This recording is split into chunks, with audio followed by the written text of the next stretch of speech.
Assalamu alaikum students, welcome to Alham Dynamic World. This is your biology teacher.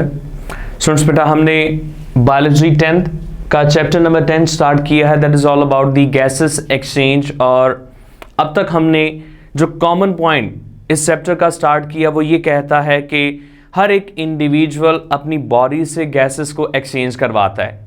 अगर वो phenomena animals के अंदर होगा तो उस गैसेस एक्सचेंज को ब्रीथिंग का रेफरेंस दे दिया जाता है, लेकिन अगर किसी प्लांट की बॉडी के अंदर होगा तो हम कहते हैं कि वो गैसेस एक्सचेंज करवा रहा है। प्लांट्स में कोई ऑर्गन और ऑर्गन सिस्टम ऐसा नहीं था जो गैसेस को एक्सचेंज करवाने में हेल्प करता था। आज हम ये देखेंगे कि क्या ह्यूमन बीइंग की बॉडी के अंदर ऐसा कोई मैकेनिज्म है जो ह्यूमंस की बॉडी से गैसेस को रिमूव करवाने में हेल्प करता है, उनका ब्रीथिंग में हेल्प करवाता है। तो अगर वो है तो किस तरह का है। तो शुरू करते हैं बेटा, gases exchange in human being. बेटा ह्यूमन बीइंग की बॉडी में एक पर्टिकुलर टाइप का वेल डेवलप्ड सिस्टम होता है जो बना ही इसीलिए होता है कि वो गैसेस को एक्सचेंज करे, and that particular system is known as the respiratory system. Respiratory system एक ऐसा सिस्टम जो गैसेस को बॉडी के बाहर एक्सचेंज करवाने के लिए बना होता है। एयर को बॉडी में एंटर करवाना और उसे बॉडी के बाहर रिमूव करवाना, ये जिम्मेदारी एक ह्यूमन बीइंग की बॉडी में जिस सिस्टम के थ्रू होती है, इस सिस्टम को कहा जाता है बेटा रेस्पिरेटरी सिस्टम है ये। अब ह्यूमंस का रेस्पिरेटरी सिस्टम बहुत ज़्यादा कॉम्प्लेक्स होता है बेटा, कम से कम ये 10 पार्ट से मिलकर बना है। लेकिन अगर इनकी कैटेगराइजेशन की जाए, इसके पार्ट्स को डिवाइड किया जाए तो दो मेन पार्ट्स बनते हैं। Respiratory system is compose on 2 main parts. उसमें से जो पहला पार्ट है उसे हम कहते हैं जी air passage way. The first and the foremost part of the respiratory system is known as the air passage way, and second component is the lungs. तो ये दो पार्ट ह्यूमन बीइंग के रेस्पिरेटरी सिस्टम को complete करवाते हैं, gases के एक्सचेंजमेंट को मुकम्मल करवाने में हेल्प करते हैं। हम सबसे पहले एयर पैसेज वे के पार्ट्स के ऊपर डिस्कशन करेंगे। हमारा अब का जो टॉपिक शुरू हो रहा है वो है एयर पैसेज वे। बेटा ये मैं मजीद टॉपिक आपको इससे ऑनवर्ड बताऊं, एक छोटा सा कॉन्सेप्ट समझ लीजिएगा बेटा।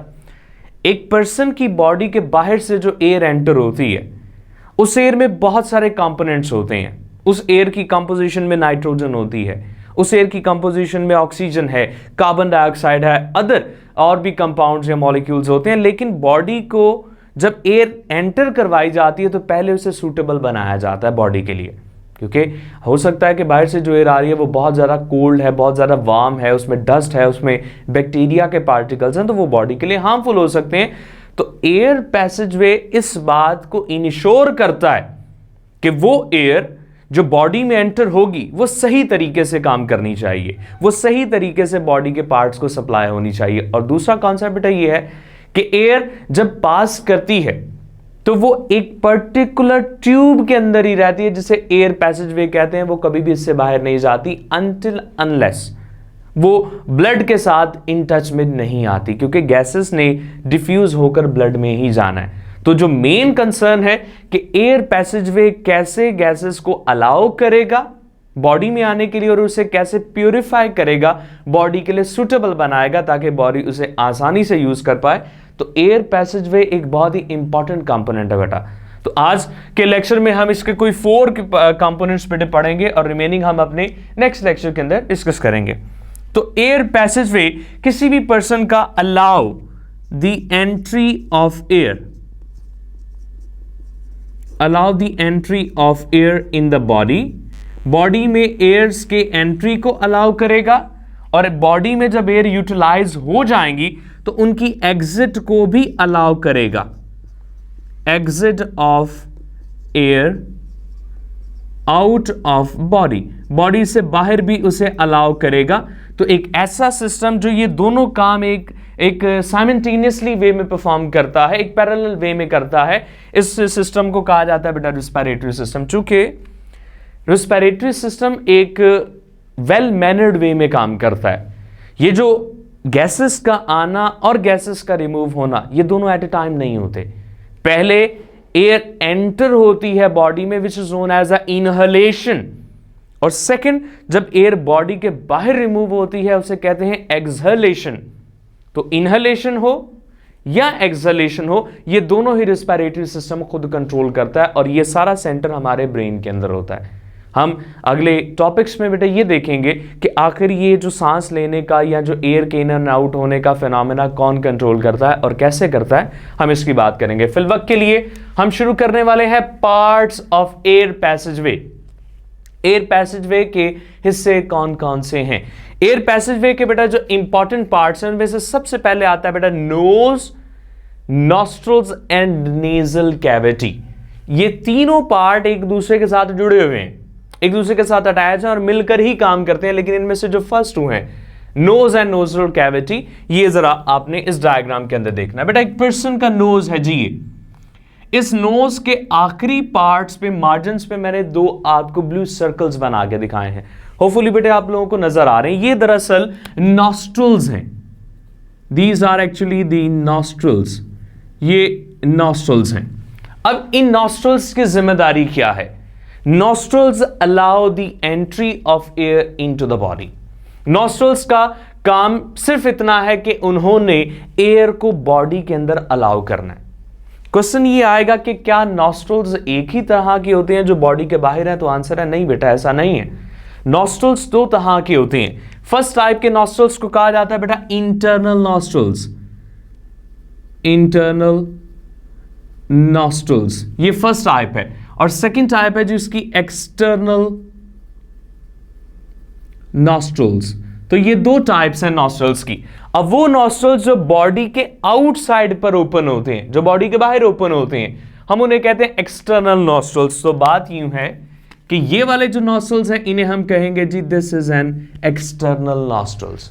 अब ये जो एक्सटर्नल नॉस्ट्रल्स है इसने अलाउ करना है एयर बॉडी के अंदर एंटर हो जाए। जैसे ही एयर बॉडी के अंदर एंटर होती है, नॉस्ट्रल से क्रॉस करती है, तो वो एक चैम्बर लाइक, एक कैविटी लाइक स्ट्रक्चर के अंदर एंटर हो जाती है, which is known as the nasal cavity. आपकी बुक ये कहती है बेटा कि nose encloses the nasal cavity. Nose encloses the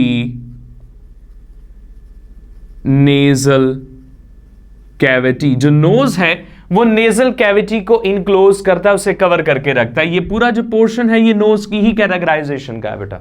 तो nasal cavity is actually an open structure, is a chambered like structure. लेकिन इसकी कुछ प्रॉपर्टीज हैं, इसके कुछ पॉइंट्स हैं बेटा जो आपकी बुक में डिस्कस किए गए हैं। उनमें सबसे पहला पॉइंट, ये जो नेजल कैविटी है, ये जो चैम्बर है, that is partition by a thin wall. ये जो नेजल कैविटी है एक चैम्बर होता है, एक पूरा चैम्बर होता है, और उस चैम्बर को एक थिन सी वॉल ने सेपरेट किया होता है। तो there is a separation in the nasal cavity. Nasal cavity में एक सेपरेशन होती है बेटा।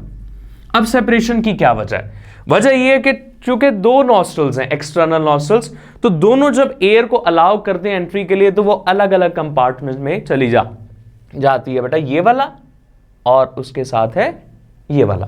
तो बेटा ये दो इंटरनल पार्ट्स हैं जो कि नेजल कैविटी की ही सेपरेशन है। अब इनके फायदे क्या हैं? नेजल कैविटी की ये जो दोनों चैम्बर्स हैं, that are lined by a thin membrane of mucus and hair like structures. यहां पर ये जो चैम्बर्स हैं बेटा, इन चैम्बर्स को म्यूकस ने और हेयर लाइक स्ट्रक्चर्स ने कवर किया होता है। इन सेपरेशंस में ये दो पार्ट्स आते हैं बेटा, पहला म्यूकस आता है और सेकंड इनमें हेयर लाइक स्ट्रक्चर्स आते हैं, हेयर लाइक अपेंडेजेस होती हैं। इस म्यूकस का और हेयर का बहुत इंपॉर्टेंट काम है बेटा। ये जो म्यूकस है ये वो एयर जो बाहर से एंटर होती है उसको प्यूरिफाई करता है। वो कैसे? जो एयर बाहर से एंटर होती है, अगर वो बहुत ही ज्यादा वार्म है, अगर बॉडी के लिए बहुत ज़्यादा कोल्ड है, यानी कि फायदेमंद नहीं है, तो उसे बॉडी की कंडीशंस के ऊपर लेकर आती है, बॉडी के टेम्परेचर के ऊपर एयर को चेंज करती है। बाहर से आने वाली एयर अगर बहुत कोल्ड है बिलफर्स, तो उसे कोशिश करती है कि एयर को बॉडी के टेम्परेचर के मुताबिक कर दिया जाए। तो सो बॉडी टेम्परेचर के मुताबिक एयर को चेंज किया जाता है। बॉडी टेम्परेचर के मुताबिक एयर जो है उसको बदला जाता है by the help of mucus. Mucus एक और जिम्मेदारी भी करता है और वो है कि वो एयर को मॉइस्ट कर देता है, मॉइस्चन द एयर, ताकि वो ज्यादा ड्राई होकर बॉडी के इंटरनल पार्ट को जाके डैमेज ना कर सके। तो ये काम परफॉर्म करवाया जाता है बेटा इसी म्यूकस की मदद से। सो सेपरेशंस है नेजल कैविटी की और उसका पहला पार्ट है जी ये म्यूकस, जिसके बारे में मैंने 2 फंक्शंस आपको बता दिए। अब आते हैं बेटा हेयर्स के ऊपर कि ये हेयर क्या जिम्मेदारी लेते हैं। चूंकि हेयर्स होते हैं बेटा ये कंटिन्यूसली एक बीटिंग स्टेट के अंदर हो सकते हैं, ये मूवमेंट स्टेट के अंदर हो सकते हैं। ये चेक करते हैं कि अगर एयर के अंदर कोई डस्ट का पार्टिकल आ रहा है तो उस डस्ट के पार्टिकल को ट्रैप किया जाए, ट्रैप द डस्ट पार्टिकल। ये डस्ट के पार्टिकल्स को ट्रैप करता है ताकि वो जाके इंटरनल बॉडी पार्ट्स को कोई भी हार्म या कोई भी डैमेज ना कर पाए। तो कुल मिलाकर वो एयर जो एक्सटर्नल नॉस्ट्रल से एंटर होगी, जब वो इन दोनों फिल्ट्रेटिंग चैम्बर से पास करेगी तो वो प्योर हो जाएगी। टेम्परेचर, मॉइस्चर एंड डस्ट, ये तीनों चीजें सेट करके एयर को ऑनवर्ड पार्ट की तरफ मूव करवा दिया जाएगा। पॉइंट ये है बेटा कि एक्सटर्नल नॉस्ट्रल से एयर एंटर हुई। अब बारी है नेक्स्ट 2 ओपनिंग्स की। यहां पर ये मैंने 2 आपको ओपनिंग्स मजीद बना के दिखाई हैं। These are actually the internal nostrils. Book ये कहती है बेटा कि एयर जो है वो इन कैविटीज से पास करने के बाद नेक्स्ट एक एयर पैसेज वे के अंदर एंटर होती है, and that air passage way is the pharynx.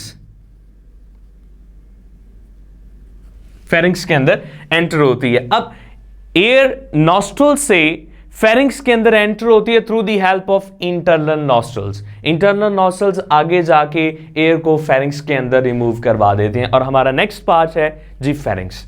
अब फेरिंग्स जो है बेटा ये बड़ा इंपॉर्टेंट हिस्सा है। इसकी वजह यह बेटा कि pharynx is actually a muscular passageway, muscular passageway. अब ये खाली एक मस्कुलर पैसेजवे है for common for both, for food as well as for air.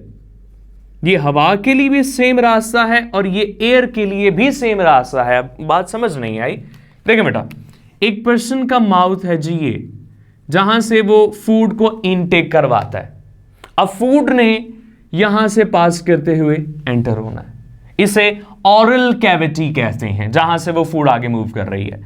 अपर वाले साइड से नेजल कैविटी से एयर जो है वो एंटर हो रही है और वो दोनों ही एक ही पैसेज में जा रहे हैं, जिसे फेरिंग्स कहते हैं। और यही बात आपको बताई कि pharynx is a muscular passageway which is common for both for food and for air. Food और एयर के लिए एक ही कॉमन रास्ता होता है बेटा, जिसे फेरिंग्स कहते हैं। अब ये जो फेरिंग्स है बेटा, इस फेरिंग्स ने तय करना है कि एयर जो है हमेशा एयर पाइप में ही एंटर हो और फूड जो है वो हमेशा फूड पाइप के अंदर ही एंटर हो। कभी भी गलत डिस्ट्रीब्यूशंस नहीं करवाई जाती। और इस चीज को चेक करने के लिए जो फेरिंग्स है, इसने अपने पास कुछ अडेप्टेशंस कर रखी हैं और उन 2 अडेप्टेशंस का नाम है ग्लोटिस एंड एपिग्लोटिस। ग्लोटिस हो गया और एक हो गया जी एपिग्लोटिस। तो ये 2 ओपनिंग्स, ये 2 स्ट्रक्चर्स, ये 2 एक्सटेंशंस ऐसी हैं जो इस बात को तय करती हैं कि एयर की डिस्ट्रीब्यूशन हमेशा सही ही हो। अब ये है क्या, जरा सुनिएगा। Glottis is a narrow opening on the floor of pharynx. Pharynx के फ्लोर के ऊपर एक ओपनिंग होती है जिसे मैं ब्लूइश कलर करूंगा बेटा, ये होपफुली आप लोगों को नजर आ रही होगी।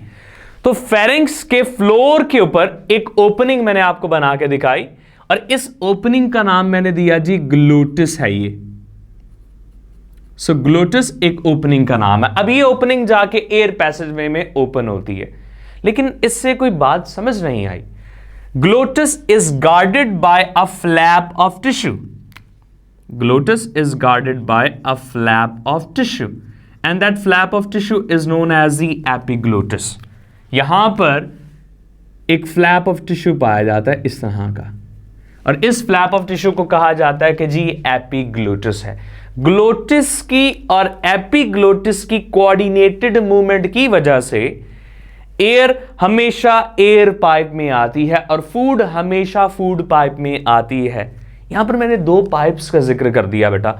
आप भी यहां पर अगर गौर करें तो मैंने फेरिंक्स से ऑनवर्ड दो अलग अलग एक्सटेंशंस निकाली हैं, दो अलग अलग पाइप निकाले। उनमें से एक ये जिसे मैंने ब्लूइश मार्क किया, इसे कहते हैं बेटा एसोफेगस।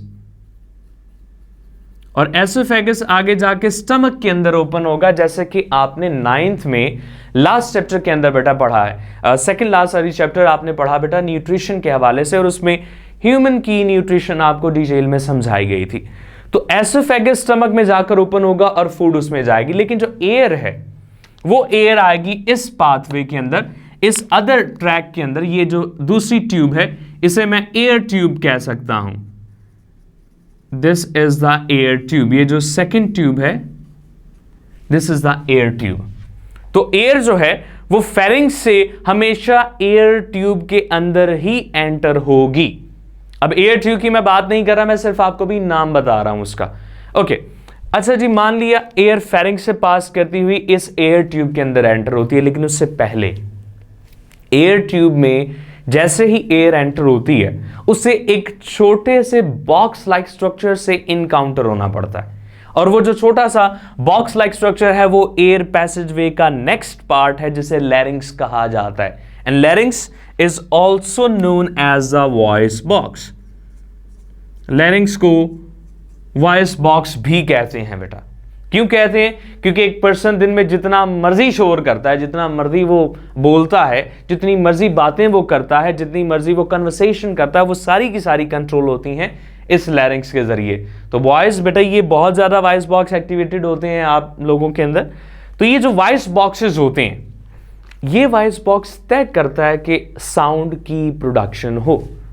अब कैसे ये साउंड प्रोड्यूस करता है, क्या मैकेनिज्म है, जरा उस पर मैं आपको एक पॉइंट बता दूं। बेटा ये जो लैरिंक्स होता है ये एक्चुअली कार्टिलेज का बना हुआ एक बॉक्स होता है। This is a cartilaginous box, एक ऐसा बॉक्स जिसमें 2 पेयर्स ऑफ फाइब्रस बैंड्स होते हैं। ये 2 पेयर्स ऑफ फाइब्रस बैंड्स मैंने आपको बना के दिखाए, and that bands are known as a vocal cords. Vocal cords, 2 pairs of fibrous band are known as a vocal cords. और यही जो वोकल कॉर्ड्स हैं यही वाइब्रेशंस भी जनरेट करते हैं, और वो वाइब्रेशंस जो बाद में टर्न हो जाती हैं इनटू द साउंड। अब ये फिनोमेना और ये मैकेनिज्म कैसे होता है, इस चीज को समझें बेटा। फिनोमेना बेटा ये होता है कि जिस वक्त नॉस्ट्रल से एयर एंटर होती है और पास करती हुई इस वॉइस बॉक्स के ऊपर आती है, वॉइस बॉक्स में ये जो फाइब्रस बैंड्स होते हैं जो स्ट्रेच्ड अक्रॉस हैं, अब मुकम्मल लेंथ के अक्रॉस हैं, जैसे ही एयर इनके ऊपर फॉल करती है, चूंकि ये इतने थिन फाइबर्स होते हैं कि जैसे एयर फॉल करती है ये मूव करना शुरू हो जाते हैं। जैसे बेटे आपने कभी एक ढोल अगर देखा हो तो उसके दोनों एजेस के ऊपर छोटे छोटे से थिन से मेम्ब्रेन्स उन्होंने लगाई होती हैं, और वो हल्का सा अगर उसको ट्रैप करते हैं, हल्का सा उसको ऐसे टच करते हैं, तो वो वाइब्रेशन ही बनाता है जो ऐसे ऐसे साउंड बनती जाती है। बिल्कुल वैसे ही ये दोनों भी उन्हीं एक्सटेंशंस, उन्हीं थिन फ्लैप्स की तरह काम करती हैं। जब एयर इनके ऊपर स्ट्राइक करती है तो एयर जो वाइब्रेशंस बनती हैं, और वो वाइब्रेशन जब माउथ की तरफ वापस आती है तो हमारे चिक, चिन्स और टंग की कोऑर्डिनेटिंग मूवमेंट की वजह से बेटा उसे साउंड के अंदर चेंज कर दिया जाता है। सो मैकेनिज्म ऑफ या प्रोसेस ऑफ मैकेनिज्म और प्रोसेस ऑफ स्पीकिंग, ये भी बेटे आप लोगों के माइंड में होना चाहिए कि किस तरह से होता है। तो ये सारे का सारा कंट्रोल किया जाता है with the help of a cartilaginous box which is known as the voice box, which is the next part of the air passageway, the 4th component. Okay बेटा, एयर पैसेजवे में एयर एंटर हुई, हमारे vocal cords के ऊपर strike की, vocal cords में vibrations हुई, और वाइब्रेशंस होने के बाद एयर जो है वो साउंड में चेंज हो गई, वो फिनोमेना एक सेपरेट हो गया। अब एयर नेक्स्ट पार्ट की तरफ मूव करती है। जैसे ही लैरिंक्स से ऑनवर्ड आती है एयर, ये है जी लैरिंक्स। लैरिंक्स से ऑनवर्ड जैसे ही एयर एक पर्सन की बॉडी में एंटर होती है तो एक एयर पाइप में एंटर होती है, and that air pipe is known as the trachea. Trachea is also known as the windpipe, which is the next component of air passageway. जो air passageway का अगला कंपोनेंट है जिसे ट्रैकिया कहा जाता है, जिसकी डिस्कशन बेटा हम अपने सेकंड इसी के बी पार्ट लेक्चर के अंदर बेटा करेंगे। तो आप लोगों को होपफुली बेटा ये लेक्चर क्लियर हो गया होगा।